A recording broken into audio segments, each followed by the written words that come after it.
Hello दोस्तों, अभी के इस क्लास में आप सभी को चैप्टर 2 केमिस्ट्री का मोस्ट इम्पॉर्टेंट ऑब्जेक्टिव बताएंगे, जो कि ये ऑब्जेक्टिव आप सभी को 2027 के बोर्ड के एग्ज़ाम में 100% लड़ने वाला है। तो आप लोग इस वीडियो को अंत तक ज़रूर देखिएगा। तो सबसे पहला प्रश्न संख्या 1 में दिया गया है, एसिड शब्द की उत्पत्ति लैटिन शब्द के किस भाषा से दिया गया है। तो ऑप्शन नंबर ए आ जाएगा एसिड से हुई है। तो ऑप्शन नंबर ए को सिलेक्ट करना है और याद भी रखना है, ठीक ना। चलिए क्वेश्चन नंबर 2 नंबर में, अलकली शब्द की उत्पत्ति अरबी के किस शब्द से हुआ है या किस भाषा से हुआ है। तो ऑप्शन नंबर ए आ जाएगा अलकली से हुई है। तो option number A right answer आ जाएगा, ठीक ना। चलिए सब सिंपल ऑब्जेक्टिव है, जो कि ये आपका दूसरा चैप्टर से संबंधित ये ऑब्जेक्टिव अम्ल क्षारक एवं लवण से संबंधित ये ऑब्जेक्टिव है, ठीक ना। आज की इस वीडियो में ये तीनों चीज़ का आप लोग का ऑब्जेक्टिव क्लियर हो जाएगा। चलिए तो क्वेश्चन नंबर 3 नंबर में देखिए, ऐसा पदार्थ जिसका जलीय विलयन नीले लिटमस पत्र को लाल कर देता है, मतलब नीले लिटमस पत्र को क्या कर देता है, लाल कर देता है, तो वह क्या कहलाता है। तो ऑप्शन ए नंबर में भस्म, अम्ल, लवण, इनमें से कोई नहीं। तो 3 का राइट आंसर आ जाएगा अम्ल कहलाएगा। जब भी कोई पदार्थ है वह नीले लिटमस पत्र को जलीय विलयन में लाल करता है तो वह अम्ल कहलाता है, एसिड, ठीक ना। चलिए नेक्स्ट क्वेश्चन नंबर 4 नंबर में, ऐसा पदार्थ जिसका जलीय विलयन लाल लिटमस को नीला करे क्या कहलाता है। ऐसा कोई पदार्थ है जिसका जलीय विलयन जो होता है वह लाल लिटमस पत्र को क्या कर देता है, नीला कर देता। और यहाँ पे क्या था, नीले लिटमस पत्र को लाल करता था, और यहाँ पे उल्टा किया गया, लाल लिटमस पत्र को नीला करता है तो वह क्या कहलाएगा, भस्म कहलाएगा, ठीक है ना। तो इसी प्रकार से आप लोग को उल्टा के बिहार बोर्ड में भी पूछने का काम करेगा, तो आप लोग को उलझना नहीं है, ठीक ना। उसका सटीक आप लोग को जवाब देना है।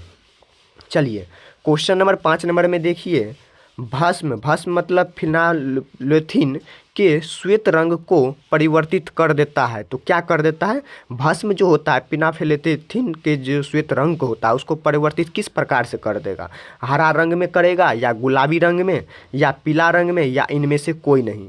तो 5 का राइट आंसर आ जाएगा बी नंबर, गुलाबी रंग में करेगा। तो ऑप्शन नंबर यहाँ पे बी नंबर राइट आंसर आ जाएगा, ठीक ना। चलिए क्वेश्चन नंबर 6 नंबर, तो आप लोग इस चैनल पे नए होते हैं, वीडियो पे नए होते हैं, तो आप लोग ज़रूर से इस चैनल को सब्सक्राइब कर लीजिएगा, ठीक ना, ताकि कोई भी वीडियो का नोटिफिकेशन आप सब तक तुरंत पहुंचेगा। चलिए तो अभी आप लोग जो भी एग्ज़ाम देंगे 2027 में, और अपने दोस्तों तक को ज़रूर से शेयर कीजिए 2027 के बोर्ड पेपर में जो एग्ज़ाम देंगे, ताकि वो भी इस वीडियो को देखें और उसका दूसरा चैप्टर का ऑब्जेक्टिव सब इंपॉर्टेंट क्लियर हो जाए, ठीक ना।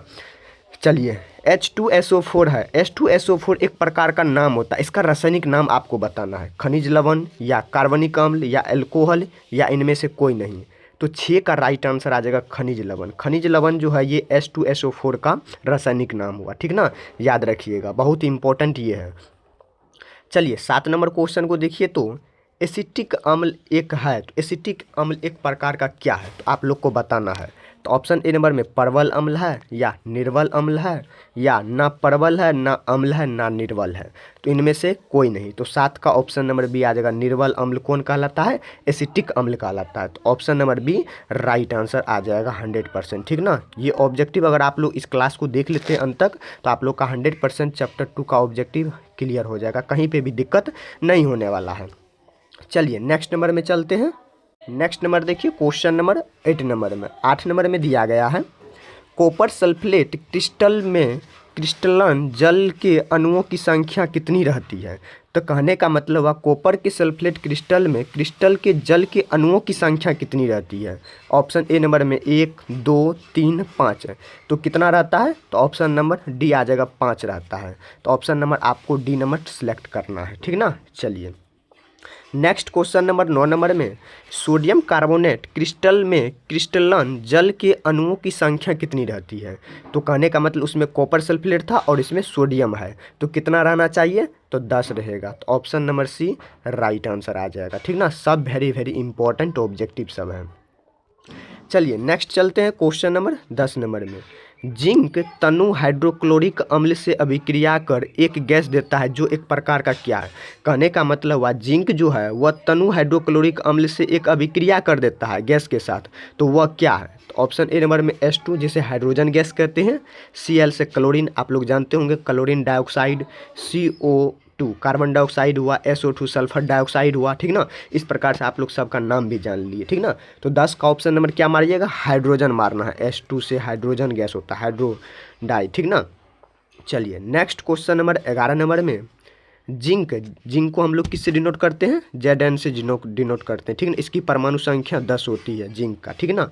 जो इसको तनु NaOH से अभिक्रिया कर क्या करता है, मतलब कहने का मतलब हुआ Zn से अभिक्रिया NaOH से कराएगा तो वह किस अभिक्रिया को प्रदान करने का काम करेगा। तो ऑप्शन ए नंबर में CO2 को प्रदान करेगा, या SO2 को गैस को, या हाइड्रोजन या ऑक्सीजन गैस को। तो 11 का राइट आंसर आ जाएगा हाइड्रोजन गैस को ही मुक्त करेगा इस प्रकार से, ठीक ना। तब ना यहाँ पे NaOH बनेगा। चलिए नेक्स्ट नंबर में चलते हैं, क्वेश्चन नंबर 12 नंबर में धातु के कार्बोनेट तनु खनिज अम्ल से अभिक्रिया कर एक गैस देता है जो एक प्रकार का क्या है। धातु जो है वह कार्बोनेट तनु अम्ल के साथ अम्लों से अभिक्रिया कर एक गैस को प्रदान करेगा। वह गैस किस प्रकार से बनेगा, कार्बन डाइऑक्साइड बनेगा, या SO2 मतलब सल्फर डाइऑक्साइड बनेगा, या ऑक्सीजन बनेगा, या हाइड्रो डाइऑक्साइड बनेगा। तो यहाँ पे ऑप्शन नंबर 12 का कार्बन डाइऑक्साइड बनेगा। ये धातु से कार्बोनेट के तनु के खनिज के अम्ल साथ अभिक्रिया करेगा। तो ऑप्शन नंबर ए बिल्कुल ही right answer. Next question number 13 number में जब CO2 गैस को चूने जल में प्रवाहित किया जाता है, कहने का मतलब हुआ जब हम जल में कार्बन डाइऑक्साइड को उसके साथ चूने के जल में प्रवाहित करेंगे तो यह दूधिया हो जाता है। सही बात है, दूधिया हो जाता है। और अत्यधिक गैस प्रभावित करने पर यह कैसा यह हो जाता है, हरा होता है, या रंगीन होता है, या गुलाबी, या इनमें से कोई नहीं। आप लोग देखे होंगे, एक एग्जाम्पल ले लीजिए, एक बाल्टी ले लीजिएगा। उस बाल्टी में आप लोग को क्या करना है, उसमें एक मतलब इसमें भर लेना है पानी। पानी के साथ आप लोग को चूने को प्रभावित करना है। तो उसमें जो दूधिया बनेगा वो अत्यधिक मात्रा में किस चीज़ को बनाने का काम करेगा, रंग, ठीक ना। 13 का बी नंबर आ जाएगा, रंगीन बनाने का काम करेगा। Option number B right answer. चलिए नेक्स्ट नंबर चलते हैं, क्वेश्चन नंबर 14 नंबर में सोडियम बाइकार्बोनेट को तनु HCl से अभिक्रिया कर एक गैस उत्पन्न करता है जो क्या होगा। तो यहाँ पे ऑप्शन नंबर सी आ जाएगा, CO2 गैस बनेगा। तो ऑप्शन नंबर सी को ही टिक मारना है, ठीक ना। चलिए नेक्स्ट क्वेश्चन नंबर 15 नंबर में धातु के ऑक्साइड तनु अम्लों से अभिक्रिया कर जल तथा डैश प्रक्रिया को अवलंबन करते हैं। तो किस प्रक्रिया को यहाँ पे संपादित करेंगे धातु के ऑक्साइड से। तो यहाँ पे देखिए लवण करेंगे, या एल्कली देते हैं, या डबल लवण देते हैं, या इनमें से कोई नहीं। तो 15 का ए नंबर आ जाएगा, लवण देते हैं। तो option number A right answer. चलिए नेक्स्ट नंबर में चलते हैं, क्वेश्चन नंबर 16 नंबर में अम्ल का जलीय विलयन सुचालक होता है। अम्ल जो है उसका जलीय विलयन जो होगा वह किस प्रकार से सुचालक रहता है, विद्युत के जैसा रहता है, या चुंबक के जैसा, या ए और ना बी दोनों, इनमें से सभी। तो 16 का ऑप्शन नंबर ए आ जाएगा, विद्युत जिस प्रकार से करंट हमारे घरों तक इस प्रकार से पहुंचती है इतने स्पीड में, उसी प्रकार से यहाँ पे जलीय विलयन जो होगा वो विलयन में सुचालक करेगा। चलिए नेक्स्ट नंबर में चलते हैं, क्वेश्चन नंबर 17 नंबर में NH4Cl इंटू NaOH से अभिक्रिया कर एक गैस देता है जो एक प्रकार का क्या है। तो 17 का डी आ जाएगा, NH3 है, ठीक ना। तो option number D right answer. Next question number 18 number में CO2 एक गैस है। CO2 क्या है, एक कार्बन डाइऑक्साइड एक गैस है। अम्लीय है, या भस्मीय है, या लवण है, या अनिश्चित है। तो किस प्रकार का है, तो यहाँ पे 18 का आ जाएगा ए नंबर, अम्लीय है, ठीक ना। ऑप्शन नंबर ए को टिक मारना है, बहुत ही इंपॉर्टेंट ये क्वेश्चन है, ठीक ना। आपको ये 2027 के बोर्ड के पेपर में 100% ये सब ऑब्जेक्टिव लड़ने वाला है। ये ऑब्जेक्टिव जो है ये आपका यहाँ पे हो गया क्षारक, लवण, और यहाँ पे ये सब संबंधित ऑब्जेक्टिव है, ठीक ना। चैप्टर 2 का है, केमिस्ट्री पेपर का, ठीक ना, जो कि साइंस के अंतर्गत यहाँ पे 3 चैप्टर देखने को मिलेगा, 3 सब्जेक्ट, फिजिक्स, केमिस्ट्री, बायो, तीनों सब्जेक्ट मिला हुआ रहेगा 10th में, ठीक ना। चलिए अब चलिए यहाँ पे क्वेश्चन नंबर 19 नंबर में, ठीक ना, अम्ल, भस्म और लवण है ये चैप्टर। चलिए 19 नंबर क्वेश्चन देखिए, किसी अम्लीय विलयन का H पॉजिटिव होगा। तो किसी भी अम्लीय विलयन का जो H पॉजिटिव होगा वह किस प्रकार से होगा, तो 10⁻⁻7 से कम होगा। 20 नंबर देखिए, pH तथा हाइड्रोजन प्लस का सही संबंध किससे है। तो हाइड्रोजन का सही संबंध किससे हो जाएगा, 20 का ऑप्शन नंबर बी आ जाएगा, pH बराबर माइनस लोगों का एच पॉजिटिव होगा, ठीक ना, याद रखिएगा। चलिए, बहुत ही इंपॉर्टेंट एक क्वेश्चन है, ठीक ना, ये बार बार पूछा जाता है, ये दोनों क्वेश्चन बहुत ही VVI है, इसको नोट कर लीजिएगा या तो स्क्रीनशॉट ले लीजिएगा। 21 नंबर देखिए, हमारे शरीर का pH मान रहता है, हमारे शरीर का भी कोई pH मान रहेगा, जिस प्रकार से देख लीजिए 7 से 7.8 के बीच कार्य करेगा, या 8 से 8.8 के बीच कार्य करेगा, या 9 से 9.20 के कार्य करेगा, या इनमें से कोई नहीं। हमारा शरीर का जो pH मान होता है वह 7.0 से लेके 7.8 के बीच कार्य करेगा, ठीक ना। Option number A right answer. Next number में चलते हैं, क्वेश्चन नंबर 22 नंबर में। NaCl है एक प्रकार का क्या? NaCl भी तो कोई पदार्थ होगा, तो वह किस प्रकार का होगा? भस्म होगा, या अम्ल होगा, या लवण होगा, या इनमें से कोई नहीं। तो 22 का लवण हो जाएगा, ठीक ना। ऑप्शन नंबर यहाँ पे C number right answer. Next number में चलते हैं, क्वेश्चन नंबर 23 नंबर में।